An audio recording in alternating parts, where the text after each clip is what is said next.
Hello दोस्तों, नमस्कार। कैसे हो आप सब? उम्मीद करता हूँ आप सब अच्छे होंगे। दोस्तों, आप सभी की तैयारी अच्छी चल रही होगी। जैसे कि दोस्तों आप सभी को पता है, आरआरबी एनटीपीसी के भी एग्ज़ाम डेट निर्धारित हो चुकी है और अभी एएलपी के भी एग्ज़ाम हुए हैं। तो उसी के साथ साथ हम जीके के प्रैक्टिस सेट लेकर आ रहे हैं, जो कि एएलपी में क्वेश्चन पूछे जा चुके हैं। आने वाले टाइम में आरआरबी जेई और आरआरबी टेक्नीशियन का भी एग्ज़ाम होने वाला है। अपने सभी दोस्तों को वीडियो शेयर कर देना। चलते हैं, अपने टाइम ना वेस्ट करते हुए प्रश्न नंबर 1 से शुरू करते हैं। आज का हमारा प्रश्न नंबर 1 है, वंदे मातरम को भारत वंदे मातरम को राष्ट्रीय गीत के रूप में किस तिथि को स्वीकार किया गया?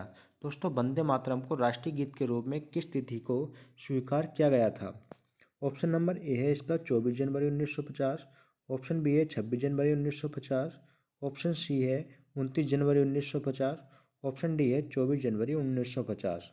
तो दोस्तों, इसका राइट आंसर क्या हो जाएगा? इसका right answer option number A हो जाएगा। 24 जनवरी 1950 को भारत के राष्ट्रीय गीत को अपनाया गया था, अपने स्वीकार कर लिया गया था। और पूछा जाए इसके बारे में कि सबसे पहले इसे कब और कहाँ गाया गया, तो सबसे पहले की बात करें हम तो 27 दिसंबर 1911 को पहली बार कलकत्ता अधिवेशन में इसे गाया गया था। ठीक है दोस्तों। पूछा जाए 26 जनवरी 1950 के बारे में, 26 जनवरी 1950 को हमारा संविधान लागू हुआ था, ये ध्यान रखेंगे। चलते हैं नेक्स्ट प्रश्न पर अपने। अगला प्रश्न है हमारा, रणजी ट्रॉफी रणजी ट्रॉफी किस खेल से संबंधित है? दोस्तों, रणजी ट्रॉफी किस खेल से संबंधित है ये बताना है। ऑप्शन नंबर ए है फुटबॉल से। ऑप्शन बी है बेसबॉल से। ऑप्शन सी है हॉकी से।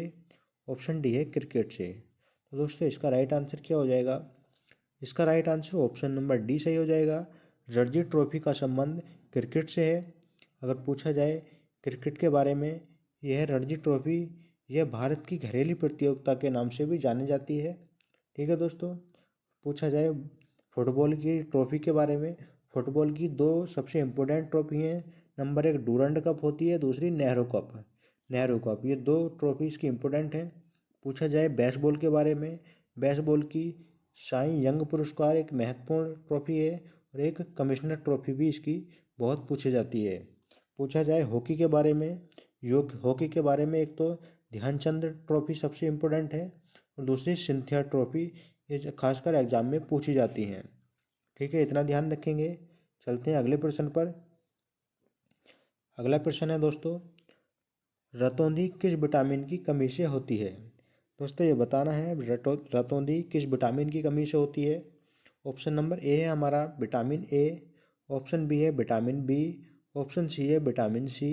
ऑप्शन डी है विटामिन डी। तो इसका राइट आंसर क्या हो जाएगा दोस्तों? इसका right answer option number A सही हो जाएगा। विटामिन ए की कमी से रतौंधी होती है, ध्यान रखेंगे। और पूछा जाए विटामिन ए का रासायनिक नाम क्या होता है? दोस्तों, विटामिन ए का रासायनिक नाम रेटिनॉल होता है।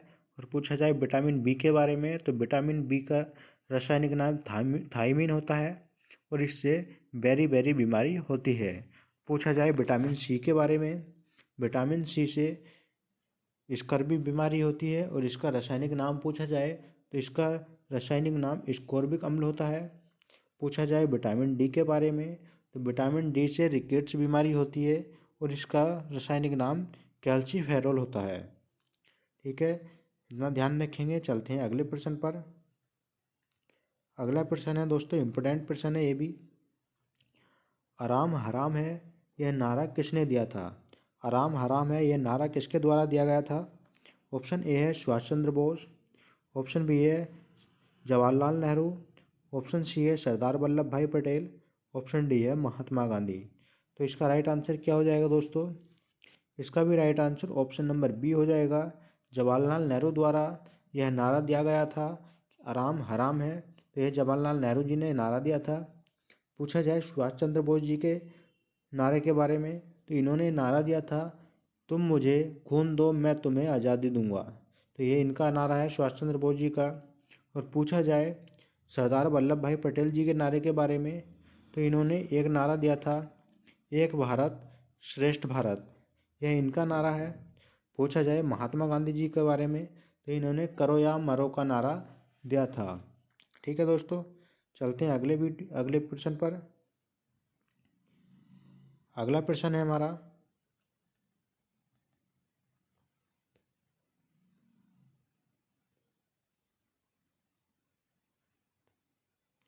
अगला प्रश्न है, इनकलाब जिंदाबाद का नारा किसने दिया था?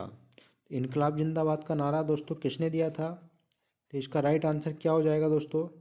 दोस्तों इसमें ऑप्शन मिसप्रिंट हो चुके हैं, तो इसमें दोस्तों हम इसमें कर लेंगे हम सरदार भगत सिंह। तो यह नारा हमारा भगत सिंह जी ने दिया था। ठीक है दोस्तों, चलते हैं अगले प्रश्न पर। अगला प्रश्न है हमारा, निर्विरोध चुने जाने वाले भारत के एकमात्र राष्ट्रपति कौन थे? ऐसे राष्ट्रपति का नाम बताना है जो कि निर्विरोध चुने गए थे। ऑप्शन नंबर ए है APJ Abdul Kalam, option B है नीलम संजीव रेड्डी, ऑप्शन सी है प्रतिभा पाटिल, ऑप्शन डी है द्रौपदी मुर्मू।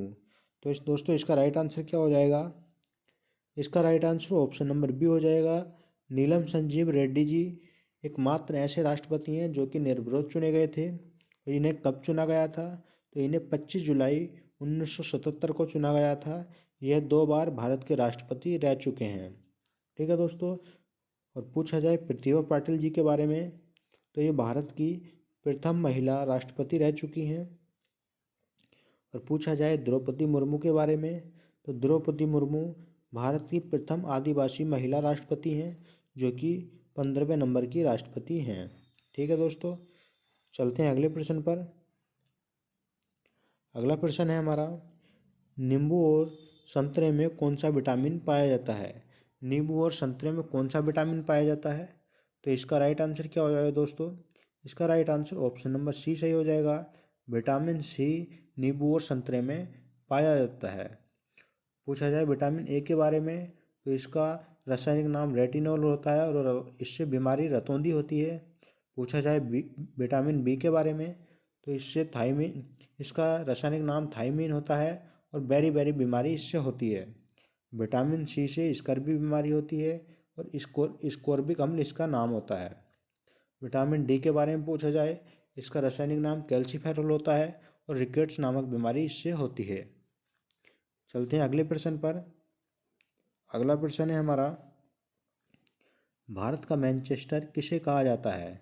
भारत का मैनचेस्टर दोस्तों किसे कहा जाता है?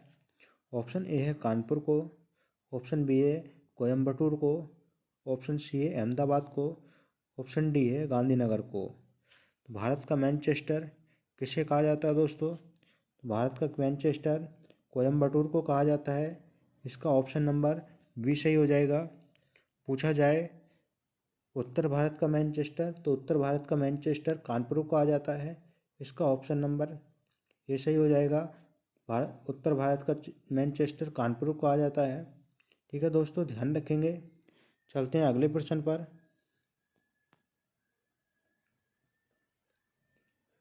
नेक्स्ट प्रश्न है हमारा, राष्ट्रीय विज्ञान दिवस कब मनाया जाता है? राष्ट्रीय विज्ञान दिवस कब मनाया जाता है? ऑप्शन ए है 8 मार्च को, ऑप्शन बी है 28 फरवरी को, ऑप्शन सी है 7 अप्रैल को, ऑप्शन डी है 5 जून को। दोस्तों इसका राइट आंसर क्या रहेगा? इसका right answer option number B सही हो जाएगा। 28 फरवरी को राष्ट्रीय विज्ञान दिवस के रूप में मनाया जाता है। पूछा जाए 8 मार्च के बारे में, तो 8 मार्च को हमारा महिला दिवस के रूप में मनाया जाता है। और 7 अप्रैल के बारे में पूछा जाए तो 7 अप्रैल को हमारा विश्व स्वास्थ्य दिवस के रूप में मनाया जाता है। और पूछा जाए 5 जून के बारे में, तो 5 जून को हमारा पर्यावरण दिवस के रूप में मनाया जाता है। अगले प्रश्न पर चलते हैं। अगला प्रश्न है दोस्तों हमारा,